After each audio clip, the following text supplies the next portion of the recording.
are you looking salty? Who put salt inside your cereal? Well, first of all, so you gonna sit with her on our show in front of my friends? You gonna do this to me in front of my friends?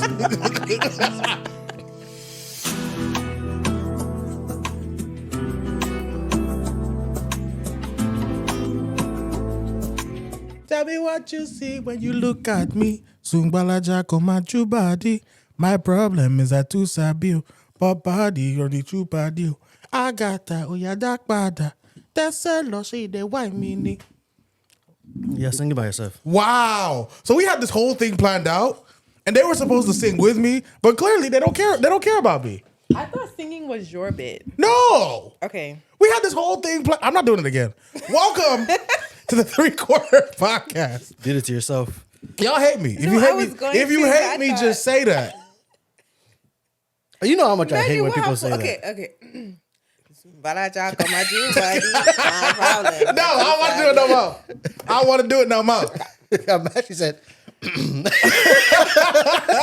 What's up, everybody? Welcome back to the 3/4 podcast. You know what the vibes is. Like, share, comment, subscribe. The last video was on like 300 plus views. So you know the vibes. Get us up there. Get us up there. Some of our videos are actually doing really, really well. 2 of them are on like over 4,000K views right now. So yeah. we pushing. You know, the more problematic we are, the more people watch. Okay, stir the pot. I don't think that's okay. Let's be real. The two highest viewed episodes right now, I think, are the marriage episode where we talked about the crazy wedding scenarios. Yeah. And then there was one other one. Let me see. I'll check. I got the stats. The one that everybody started roasting me for no reason. that one actually has dropped. That one isn't the highest viewed anymore. No, I'm talking about that came from that episode. That short came from that episode. No, it didn't. About the wedding. No, I'm not talking about shorts. I'm talking about like actual like videos. So No, the but I'm saying highest that the short came from the episode.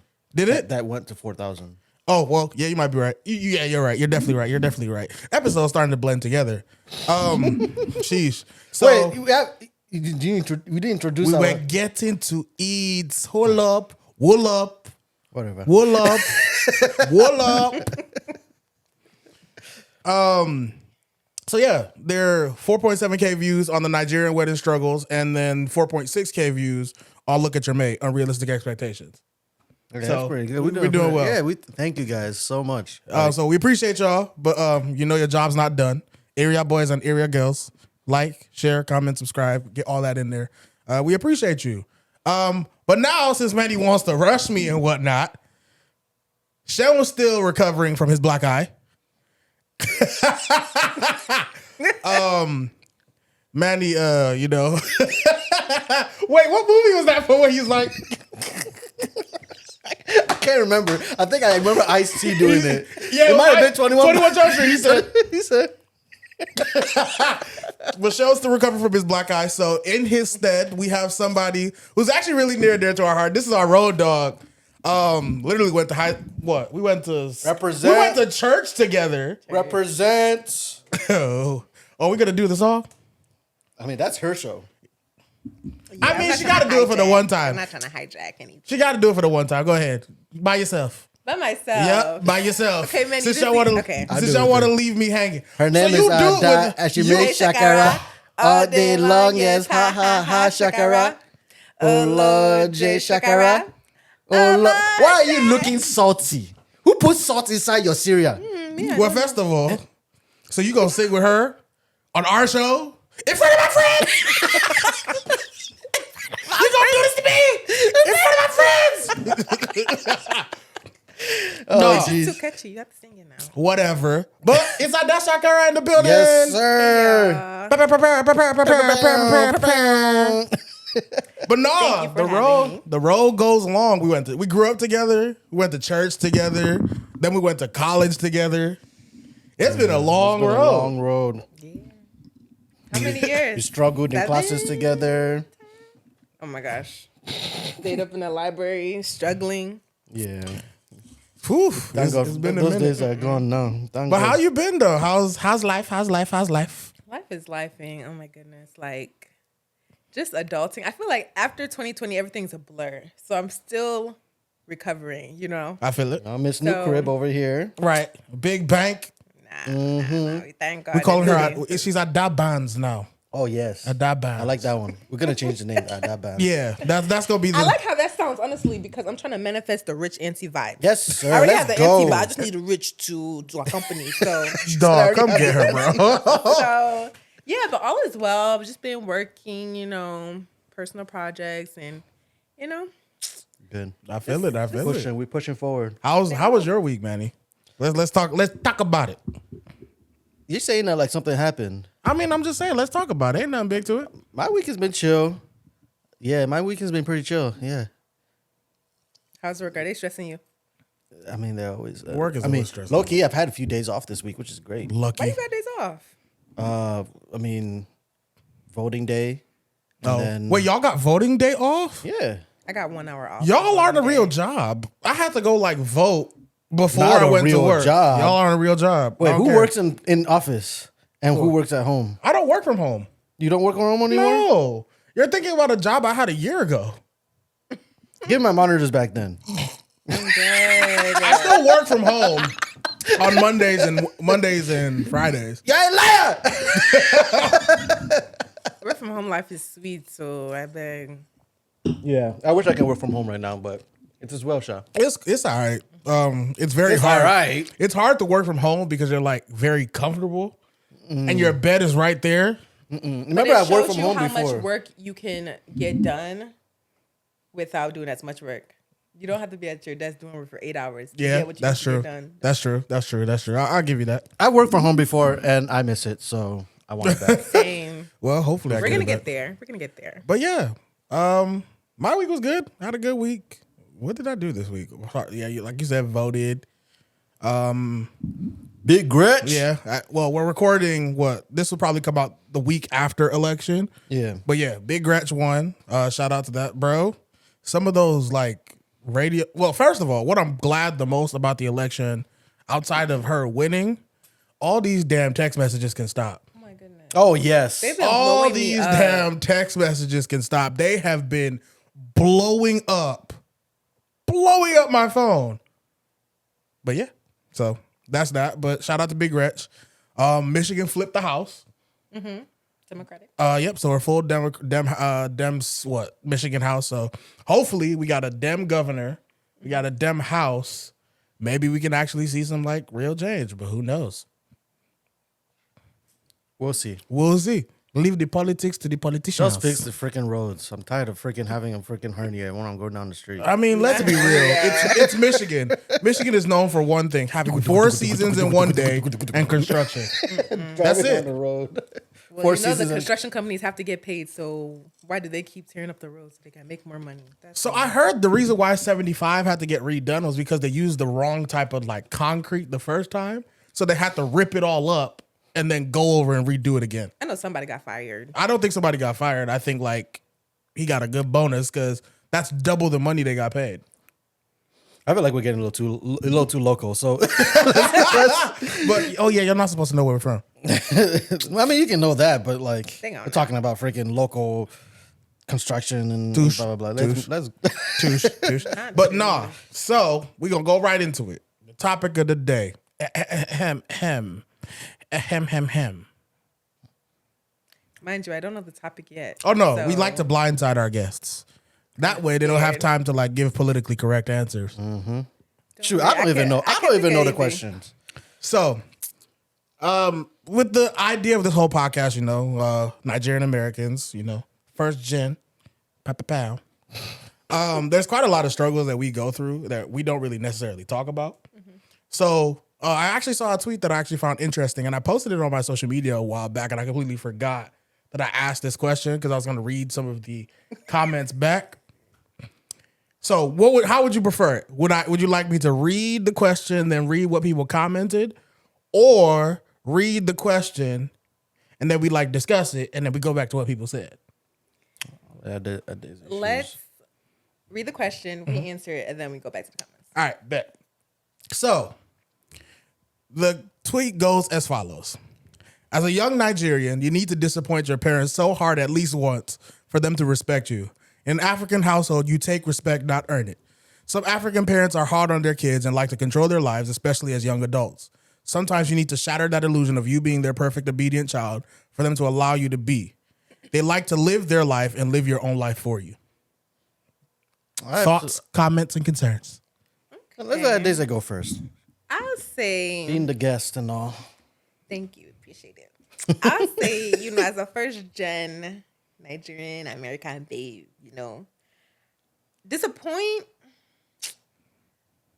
I wouldn't say I'm like, or any child should deliberately be like, I'm about to disappoint them. I disagree. But deliberately though, Yes.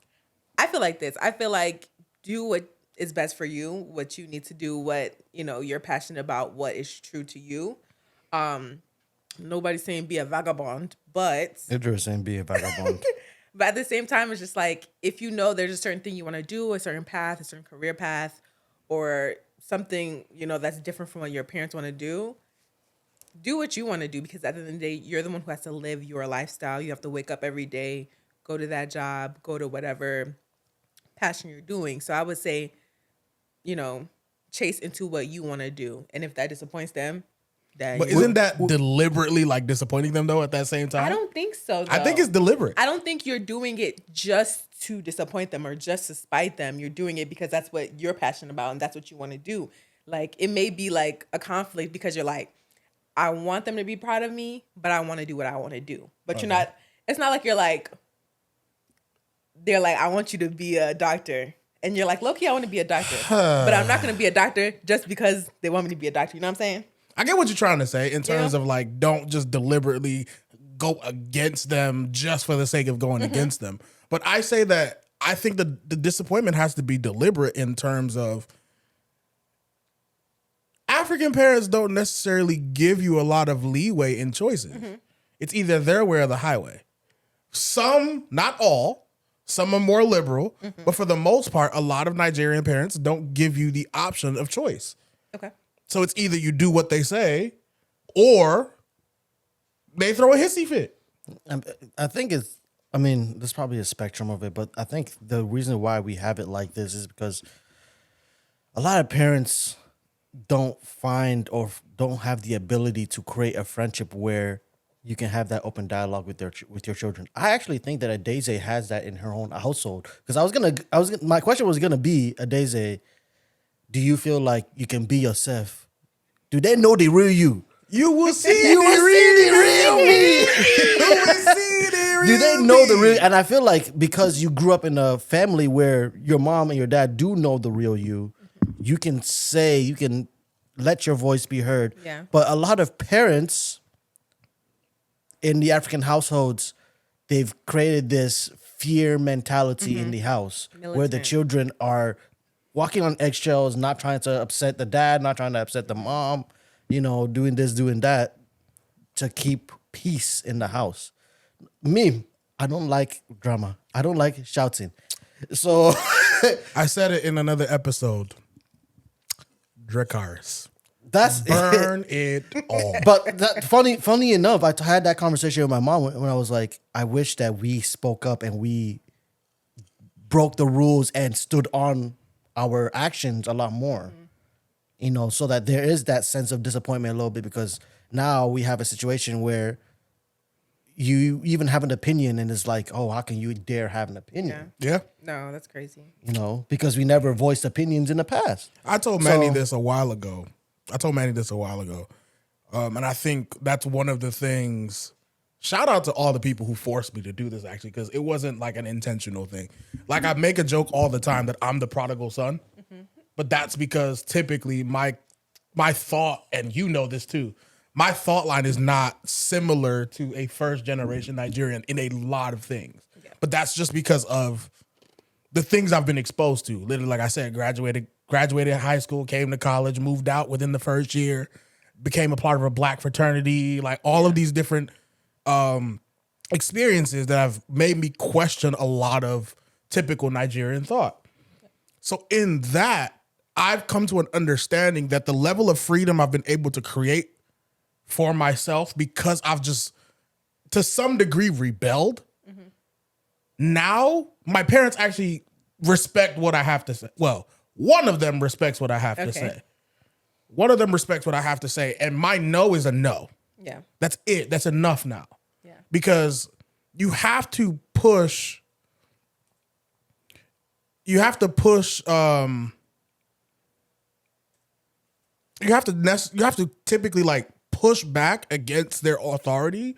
If not, you give them an inch, they're going to take a mile. Yeah, it's Definitely. like a progress bar. If you don't push back, it's just going to keep going in one direction. So, I mean, I feel like yes, that is probably something that has to happen in a lot of households. But then there is some of those households who are mature enough to know that it's better for me to have a dialogue with my child where my child trusts me and I can coach them rather than being a drill sergeant. And I think that's one thing that sometimes Nigerian parents can just overtake. Pull this a little closer. Okay, closer. Yep. Wow, intimate. But no, I think that's one thing that some Nigerian parents can like overdo if they're like not letting you have a voice, not letting you do what you want to do. And sometimes it's like at a certain age, you just have to say, I'm doing this, I'm doing that. And that is just it. You know what I'm saying? Do you So, remember a specific instance where you like had that experience? I do. Care to share? I do care to share. It's very minor, but you know when you go to college, you be feeling yourself. You feeling like, okay, I went to college now. Then when you come back for the summer, when you come back from the summer, that's when you like get reminded of like, oh yeah, I'm still at my parents' house for the summer. So there was one time I was like, Mommy, can I go to the? I'm like, Mommy, I'm going to the mall. It's very minor, but just little things like that. I bet she said. Yeah, Excuse going me, where? you said what? She just You said said, what's in? okay. I know it's very minor, and it's not like she was gonna say no, you're not going to the mall, but it was just kind of like little things that it's like, okay, this is what I want to do, this is what I'm going to do, rather than saying can I or oh, you know, this or that, you know, not saying that you be disrespectful, but at the same time, you know, just kind of like just kind of asserting yourself in a respectful way. There's scrapping going on. Yeah, the two cats are like our two mascots are scrapping over off air, but let them do them. But continue. I'm sorry. Yeah, no, I was just saying, just being assertive in a respectful way. Just how you're gonna be able to, you know, just keep it moving, because as you get older, you can't keep like just letting your parents like run your life until you're married with kids and they're telling you when and where you can go. Whew. You know, I slowly did the same thing too. I had to like even my next coming trip, I had to. Where you going? Don't worry about that. But I had to. Where you going? I had to be like, well, I'm planning to go here. Okay. Not, oh, can I go here? Can I do, you know, I want to do this. How do you, no. I said, I'm planning to go here. Like every single Christmas, I'm just sitting here staring at the freaking wall. I would like to do something for once. And so how did they kind of like respond to that? They had their own plans. They wanted me to bring, the biggest thing for my dad is he wants me to bring him along, quote unquote. Oh, boy. So that if he wants to come too, he can come, blah, blah, blah. No. So at the end of the day, he can't even go. So it doesn't matter. My own is different. My mom at this point is now, because that was actually another topic I was going to bring up, but we'll do that. That's going to be with us for 2 episodes, so we'll do that on the next episode. But one thing I will say is now my mom calls me and she's like, "Where are you?" That's the first question Yeah, she asks where are me you? now. It's not like Where are you? My dad wants my location. It's like I'm where are you now? Because never a lot of gonna times send she'll it. call me. Oh, Yeah. I'm not in the state. Oh, Right. where are you? I'm in Atlanta. I'm in Yeah. Cali. Like I'm just moving around because I've gotten to the point. I've gotten to the age where I don't check in with them anymore to tell them my movement. Yeah. They just kind of know that I'm around. I'm could be about anywhere. Yeah, I could And be. that- I and could that's be something my anywhere. dad can't accept is me not telling him my movement. Oh yeah, no. That's crazy. I severed that tie when I moved. Actually, so I moved out. Me and Manny moved in together when I was 18. Yeah. I moved 18, in 19, 18, 19, moved in together. And then I want to say shortly after that, about a year or two, it really just happened like the last 2 to 3 years where I was just like, okay, enough is enough, because you keep trying to invade the things that I need to do and the things that I want to do. And I just can't take it anymore. At the end of the day, I think it's more about method than anything else, because truthfully, think about it for yourself. When you have kids, would you not want your kids to be able to let you know that, oh, Dad, next week I'm traveling to Arizona. The week after that, I'm going on a business trip, blah, blah, blah. Not that you're going to restrict them, but they're letting you know, God forbid anything happens, Right. you know where they went. That I agree with, but let's be honest. in our own experiences, because I know your parents very well also, it's not an information sort of thing.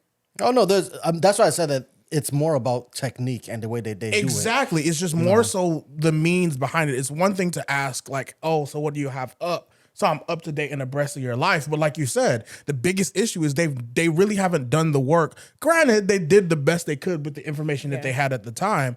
But I don't think a lot of parents are friends with their kids.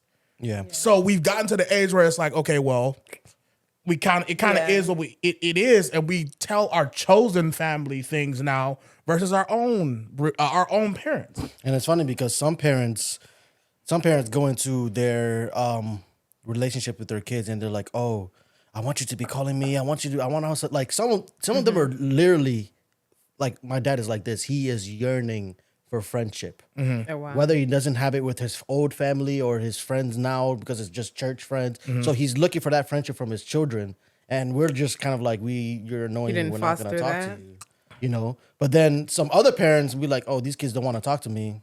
I'm screaming. Yeah. I think it definitely depends. I think some parents think like they're more approachable or they're more, chill than they are. But as soon as you give them an instance, you give them a situation, they blow out of proportion. And sometimes it's like, well, this is why I don't come to you with certain things like that. Yeah. Not that, I'm trying to be secretive or anything, but sometimes you're over the top. Yeah. And I look at have friends that are like that too. I have friends that won't tell me stuff because they think you're grown.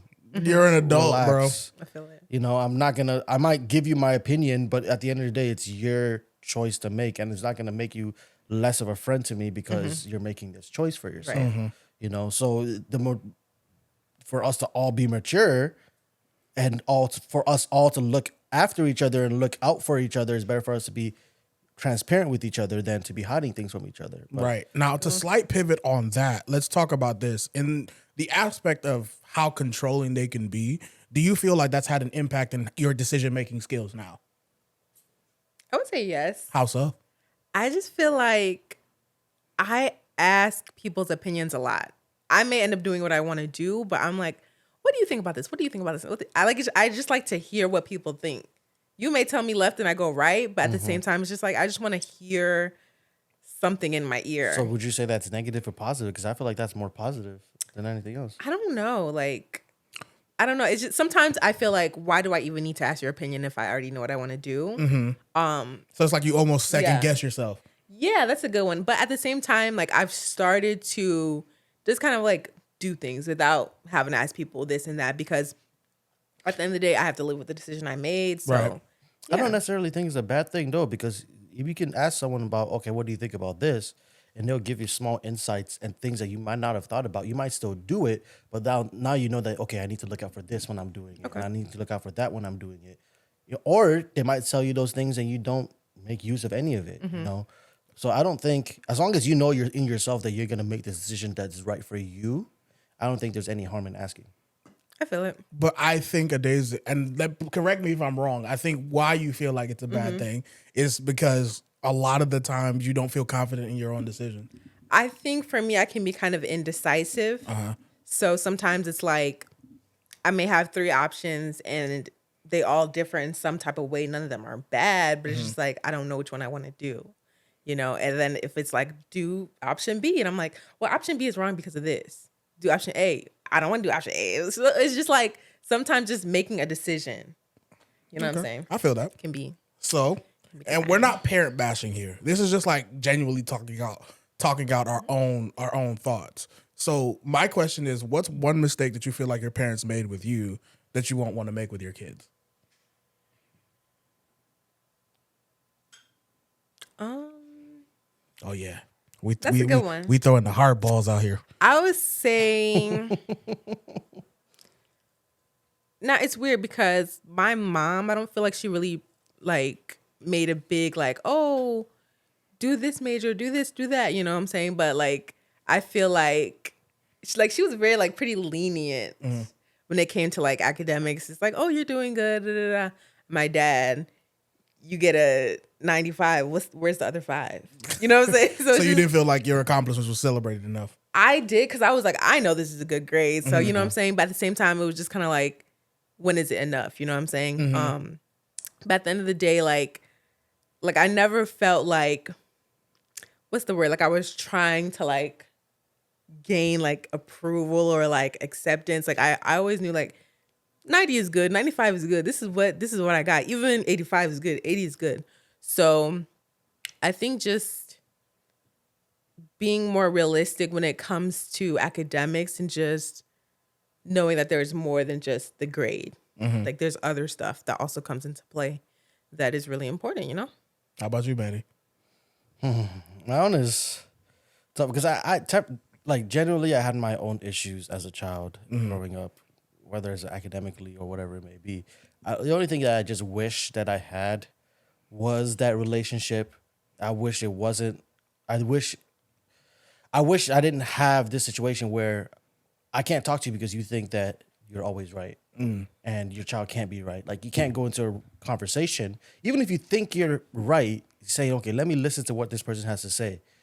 A lot of times before you even get thoughts out or complete the thought, maybe you just began the beginning of what you were thinking. They've already jumped in because they don't agree, and at the end of the day, it's just like, oh, why? Like one thing that is very interesting about my family is that it's like, oh, we didn't teach you like this, so why are you even thinking about this?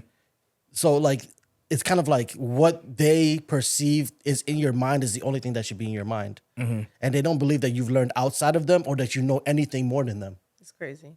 And I literally had this conversation with my dad recently when I was teaching him about freaking pyramid schemes. And he sat down and he was listening to me. And then we went on into another conversation. And he was like, oh, you don't know that the elders will always know more than the children. Blah, blah. I was like, didn't I just teach you something 15 minutes ago? And you were looking at me baffled. Yeah. But now they were talking about something that you want to start getting riled up about, or you don't want to be pushed back against. Now I can't know more than you. Yeah. So you have to take that mentality that you had when I was telling you about something while I'm talking to you. If you still don't agree, then explain to me why you don't agree. Don't just shut me down while I'm saying it. I agree. So that's one of the things for me. And mine would be truthfully being a present father. That's good. Yeah. This is something that I don't think is it father only that way? I'm all bashing father. I'm a man. I'm a man. I'm only speaking on my own I have a great perspective. father, by the way. Let me say. I'm not saying my dad was a bad father either. No, it's just the idea of, and this is something that's not really talked about in a lot of African households, that a lot of men are present but completely emotionally absent for their kids. That's a good one. Yeah. So for me, one thing for me that I want to definitely work on is being an emotionally present dad. So like my kids feel approachable to talk to me, because everybody has that father who sits in the other living room and watches CNN. And when you have something, you don't go talk to him, it's go talk to your mother. I want to be a father that's absolutely present for my kids through everything. So being a present father. Now I know I can't be perfect a lot of the time, but just being present for my kids is something that I absolutely. And funny enough, one thing that I know, and I hope it won't be like this, God forbid. Hopefully we have happy families and everybody is perfect and there's sunshine, rainbows, and it won't be. But even with how much we're saying that we're going to be this, we're going to be that, watch our kids still hate our guts. I don't think they're going to hate us. I think we're going to, the one thing I actually don't want to do is overcompensate. Yeah. I don't, that's just where I'm working on, because a lot of people who know me know that I live on two extreme ends of a spectrum. If I'm going to do something, I'm going to do it all the way. There's no in between. So learning the mediums and the in betweens is where I'm going to struggle.